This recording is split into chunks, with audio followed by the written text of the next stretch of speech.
Hi class, so in this video I will be going over your task for today and also the first component of your research project. So in today's class you will work on finalizing your topic for the research project.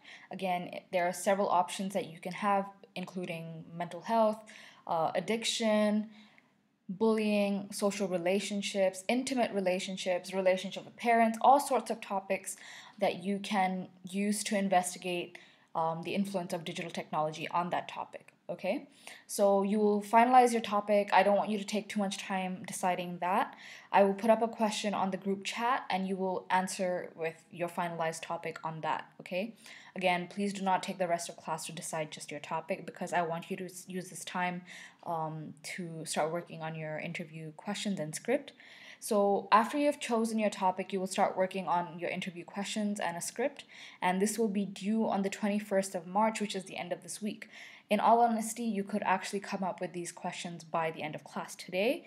So the faster you finish this task, the quicker I will be able to look at it and give you feedback, and then you can go on to actually conducting the interviews. Okay, so you will have to, after I've given you feedback and it has been finalized and I've approved of it, you will conduct the interview on 5 different people.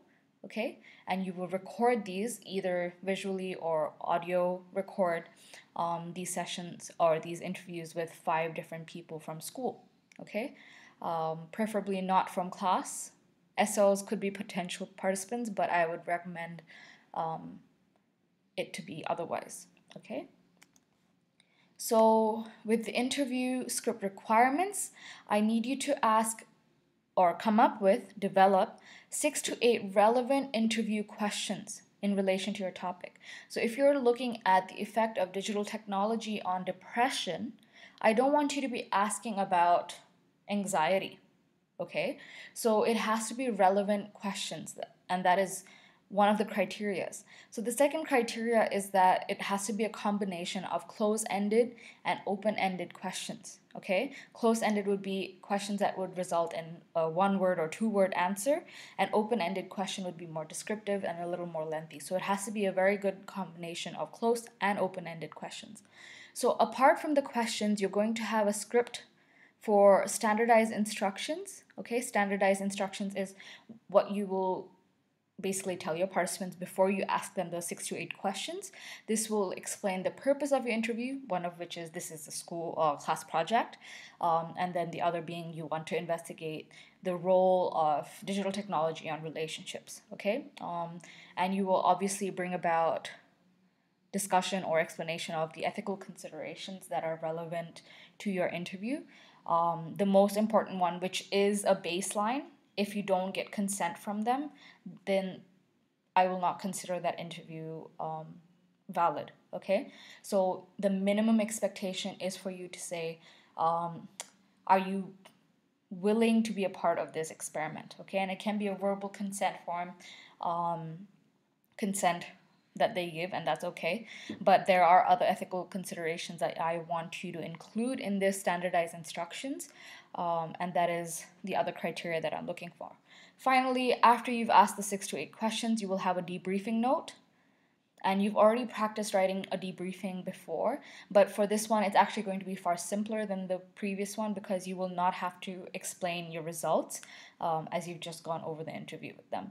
But in your debriefing, you'll basically thank them and again give them an idea of what rights that they have as participants. Okay, so these are the requirements of the interview component, okay, or formulating the interview component. So the criteria or the rubric for that is going to be out of 12 points. All components in this project are out of 12 points each. There are 5 components in total. I put up the document with the whole project run through on Teams, which you can go through, but I will, again, at each point that we start doing a new one, I will put up a video like this explaining that. So for you to reach the highest mark band would be to include all of the criteria that I just mentioned, which is to have 6 to 8 relevant questions that are both framed as close-ended and open-ended questions. There needs to be clear standardized instructions and debriefing that include both an explanation of the purpose of your interview and also relevant ethical considerations. And this is not just explaining consent or getting consent, because that only explaining consent would bring you down to a grade that is in the lower mark band, okay? And the medium mark band would be kind of doing it for most part, being clear for the most part, having more than one ethical consideration, having a relatively clear instruction, standardized instruction and debriefing, okay? But if you're able to reach all of these, it would be on the higher side of the mark band, okay? Again, just try ticking off all of these criteria, and that is all you need, okay, to get those high grades for this component at least. It's the easiest one to score in. Okay, so I'm giving you an example of how I could come up with a topic and question. So my topic is phubbing. Phubbing is a social phenomenon wherein you, as an individual in a social setting where you're with friends or family, are on your phone instead of interacting with that person. And I'm pretty sure a lot of us do that, unfortunately. So that is what phubbing is. I have done a paper on this before as part of an assignment that I've done for university. If you do want to look at it, I could share it with you. But the questions that I have come up with are these. A hack that I can give you for coming up with interview questions is to actually Google scales or surveys that have been put together on this topic that you've chosen. So if it's phubbing, I can look up on Google phubbing scale or phubbing inventory or phubbing survey, okay? So, and then if it's, for example, depression, I can look up depression scale, okay? All of these are standardized psychometric tools that have already been put together, which are basically surveys or questionnaires, okay? And you can refer to them to get an idea of what kind of questions they ask. And don't use the exact questions because most of them are close-ended. Your interview will not be of high quality. So I've used a phubbing scale to get an idea, and some of these questions are questions that I've chosen to do myself.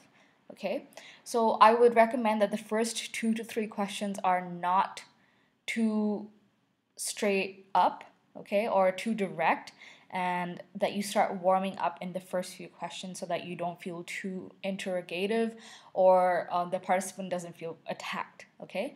So I'm just asking, how many hours a day do you typically spend on your phone? What do you use it most for? So basic, I'm just collecting basic data, okay? Then I start warming into my main topic, which is of phubbing. And the question is, when in a social setting with family or friends, do you tend to use your phone? Okay, and again, use of words, try being as neutral and gentle as possible. Okay, what is that makes you use your phone in the presence of others? This helps me understand the motivation or possible causes of the person using their phone instead of interacting with the people around them.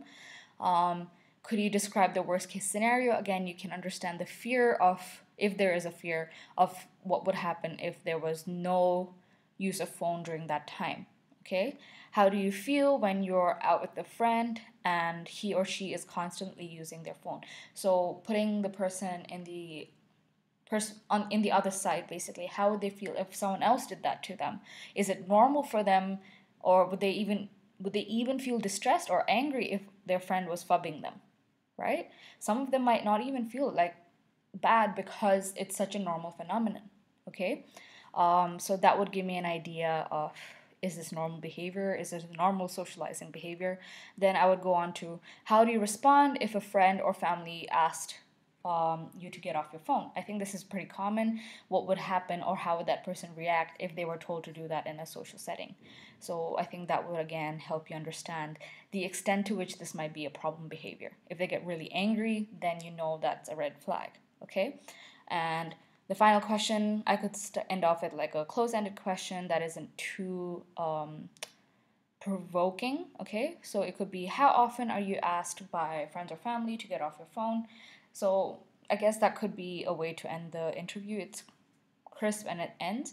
So these are possible questions that I can ask about phubbing. So you need to ask similar questions about the topic that you've chosen. Okay, again, this is due on the 21st, but I want you to spend the rest of class effectively to finish this off so you don't have to do it in your personal time.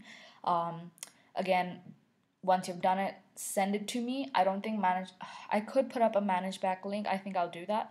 So just upload it and just send me a personal message that you have uploaded it so I can look at it and give you feedback, and you can actually then go ahead to conducting your interviews, which will again be soon due. Okay?